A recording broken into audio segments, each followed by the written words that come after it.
Bob was a goofball. There was no other way to put it. He was the kind of kid who always had shoelaces untied, a chocolate stain on his shirt, and a backpack so stuffed with crumpled papers that it barely zipped. His mom often sighed, "Bob, you need to be more responsible."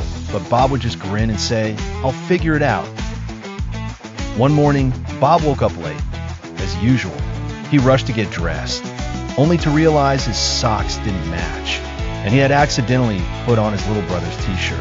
"Yeah, close enough," he muttered and dashed out the door with his backpack half open. At school, Bob was a walking disaster.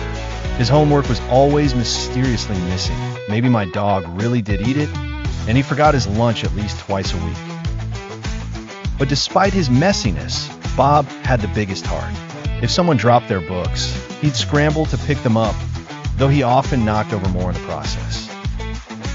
If a friend forgot their lunch, Bob would gladly share his, even if it meant giving away his favorite peanut butter sandwich.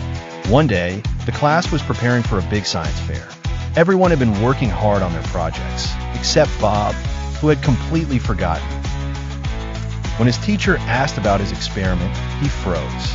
I was going to see if, plants like chocolate milk. The class burst into laughter, and even the teacher smiled. "Bob, you had weeks to prepare," she said. Bob felt bad, really bad. He never meant to be irresponsible. He just got distracted. Determined to make things right, he stayed up that night, actually working on his project.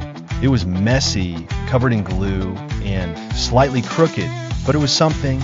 On the day of the fair, Bob presented his project, the effects of chocolate milk on plants. His plant looked, well, very dead. The class laughed, but Bob laughed with them.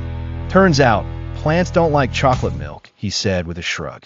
"But I learned that sometimes you just have to try." His teacher gave him a kind smile.